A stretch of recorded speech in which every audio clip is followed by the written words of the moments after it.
सिरोद्वाभ्याम 2 महीने में सिर, और तीसरे महीने में लिंग छिद्रो भविष्यति, 3 महीने में ये निशान बनता है कि ये छोरा है कि छोरी। तो दुनिया का डॉक्टर या कोई विज्ञान नहीं बता पाता इससे पहले कि क्या है, जांच करवाने पर जब तक 3 महीने ना हो जाए। पहले से लिखा है ये सब, तब सीखा है उन्होंने। और इसके पश्चात लिखा है कि भाई 4थे महीने में जाकर के उसके हाथ और पैर निकलते हैं, 5वें महीने में जाकर के उसके महाराज नख, रोम, अस्थि का निर्माण होता है। और 5वें महीने के लास्ट में ही लिखा है कि ये पहले रहता है महाराज बाएं साइड में, फिर ये दक्षिण कुक्ष में दाहिने तरफ आ जाता है। दाहिने तरफ आते ही इसको बोध हो जाता है सुख और दुख का। उस समय मलमूत्र विष्ठा के जो कीड़ा खा रहे होते हैं, जिससे वो विकल होता है और विकल होकर रोता है। और वहां लिखा है जीव उवाच भागवत में, वो जीव तड़प तड़प के और भगवान से प्रार्थना करता है, हे भगवान इस काल कोठरी से हमें निकाल दो, हे भगवान इस नरक में से निकाल दो, हे भगवान हम इतना भजन करेंगे, इतना भजन करेंगे कि कभी भी हमें इस काल कोठरी में नहीं जाना पड़े। भगवान कहते नहीं, तू जल्दी निकलने के बाद क्या भजन करेगा, जो 9 महीने में निकले वो ही नहीं कर रहे हैं, वो भी तेरे जैसी ट्रेनिंग देके गए हैं, इसलिए जल्दी नहीं निकालते भगवान उसको। अब देखें हम, ऊपर को पैर, नीचे को सिर है, हवा के लिए खिड़की नहीं, 10 दिशाओं से बदबू आ रही है, कीड़े खा रहे हैं। और मान उस समय भोज्य पदार्थ यानी भोजन करती है, पाती है, खाती है, उसका रस उसे नाभि के द्वारा जो प्राप्त होता है। इसलिए उस स्थिति में, उस समय, उस पड़ाव पे पहुंच करके किसी भी मैया को ना अधिक नमक, ना अधिक खटाई, ना अधिक मिर्ची नहीं खाना चाहिए। गर्भस्थ शिशु को कष्ट होता है। लेकिन मैंने तो सुना है महाराज जी, हमारे तबला बजाने वाले थे और भाग्य से उनकी पत्नी गर्भवती हुई।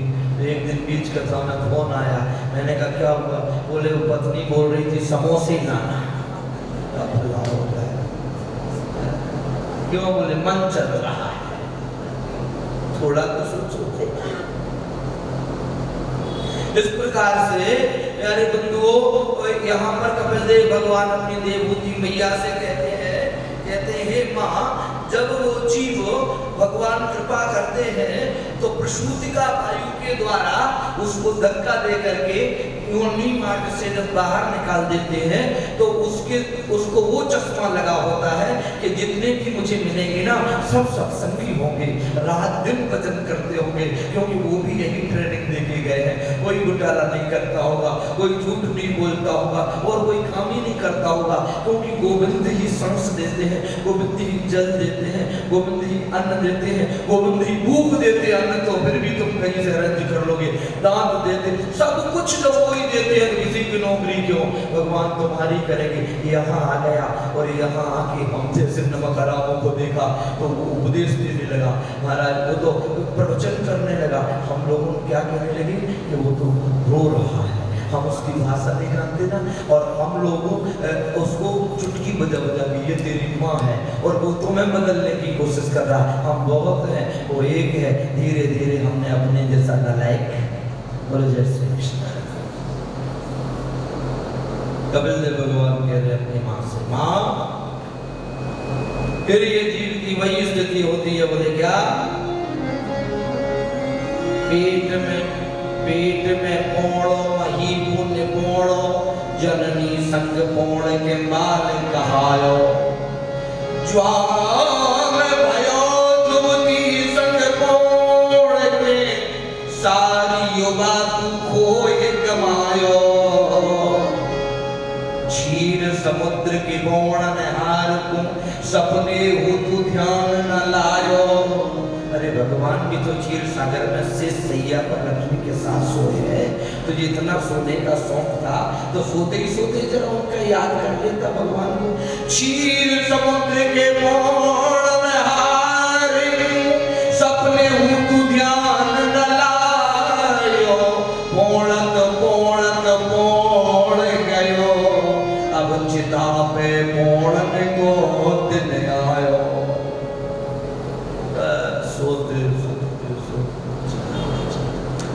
इसलिए मानव देह जब हमें प्राप्त होती है, कपिल देव भगवान कहते हैं ये भूल जाता है, भटक जाता है और उसमें से एक कोई भगवान की कृपा से साधु बन जाता है और एक गृहस्थ बन जाता है।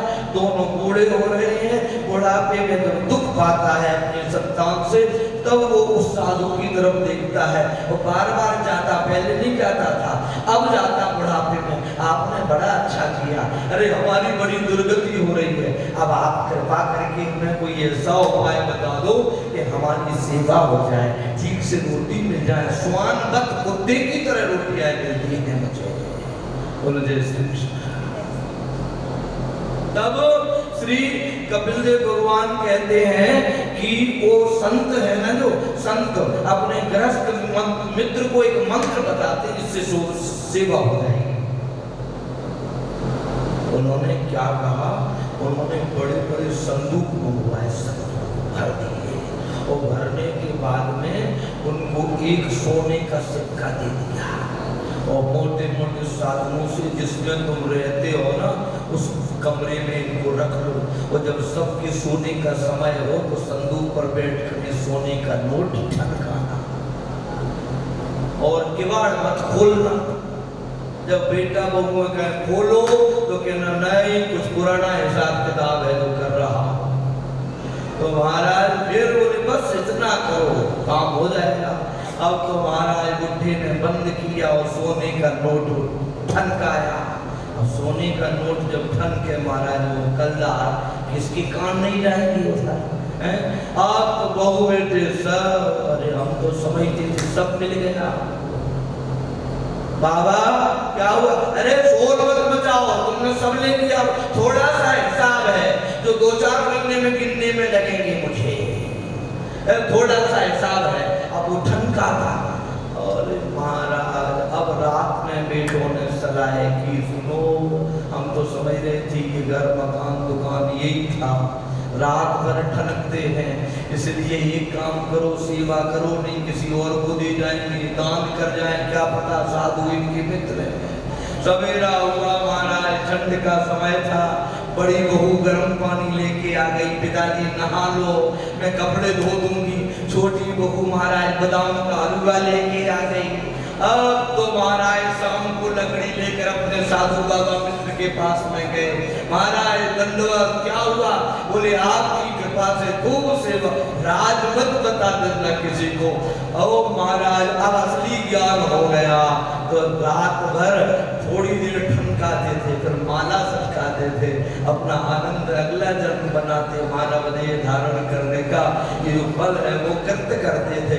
इसके पश्चात बंधुओं घटना देखें आप, धीरे धीरे जब उनका अंतिम समय आया, शरीर छूट गया, बेटा बहू ने तुरंत उसमें से निकाल के बड़े बड़े ताले लगा दिए। अभी नहीं, अपन को तो पता ही है कई महीनों से ठनका रहे थे, किसी के सामने क्यों इसको बंटवारा करेंगे। तो पहले खूब अच्छे से महाराज 12 तक भंडारे देंगे, कथाया होगी, दान करेंगे, फिर बांट लेंगे।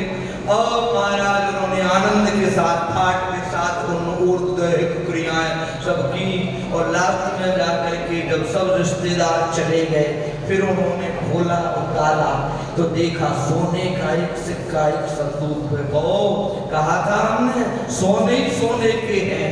अब जैसे ही संदूक खोला उसमें तो भाटा भरे थे। अब माता लोग ठोक के कहते बुड्ढा बहुत होशियार निकला, पहले पता नहीं लग जाता तो हम इसका बार ही नहीं करते। बोलो जय श्री कृष्ण।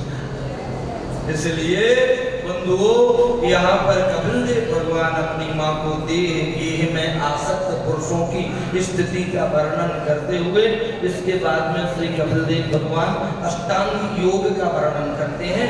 योग 8 प्रकार का होता है। कपिल देव भगवान से अष्टांग योग की कथा सुन करके उनकी मैया देवहूति सिद्धिदा नाम की नदी के रूप में परिणत हो गई। बोले कपिल देव भगवान की। भगवान कपिल देव के चरित्र को यही संपन्न करते हैं। आगे आप सुन रहे थे कि इनकी जो 3 बेटी थी एक बेटी का विवाह सुने हैं करदम जी के साथ, दूसरी बेटी का विवाह हुआ था रुचि नाम के प्रजापति के साथ, तीसरी बेटी का नाम विवाह हुआ था दक्ष प्रजापति के साथ। दक्ष प्रजापति की यहाँ एक संतान हुई थी जिनका नाम है महारानी सती।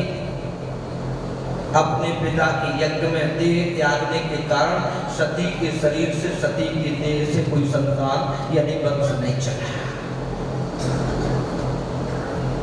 इसके बाद ये भी कथा कि ये राजा परीक्षित ने प्रश्न किया, ऐसा कौन सा पिता हो, हतभाग्य पिता है, मंदभाग्य पिता है, जिस पिता के घर में पिता के यज्ञ में बेटी ने आत्महत्या की हो। कृपा करके ये बताओ दुश्मनी क्या थी, आखिर ऐसा हुआ क्यों। यदि इस घटना पर हम राजा परीक्षित के प्रश्न पर प्रकाश डालते हैं, उत्तर देते हैं, तो समझ लो आप 2 घंटे चाहिए, और 2 घंटे चाहिए तो फिर आज तो संभव नहीं है कुछ आगे कथा पढ़ना। इसलिए भगवान शंकर के चरित्र को और दूसरे जन्म पार्वती जी का हुआ उस चरित्र को यही प्रणाम करते हैं। इसके बाद आगे चलते हैं। आपने सुना था 3 छोरी और 2, अभी छोरियों का वंश का सुना आपने, अब नंबर आ गया छोराओं का। तो छोराओं का नंबर लेने से पहले 2 बार भगवान नाम संकीर्तन करेंगे, है ना। इसके पश्चात आगे आप छोराओं के वंश में प्रवेश करेंगे। या तुम्हें सुना हो कुछ हम चलती है, सुना सकते हो।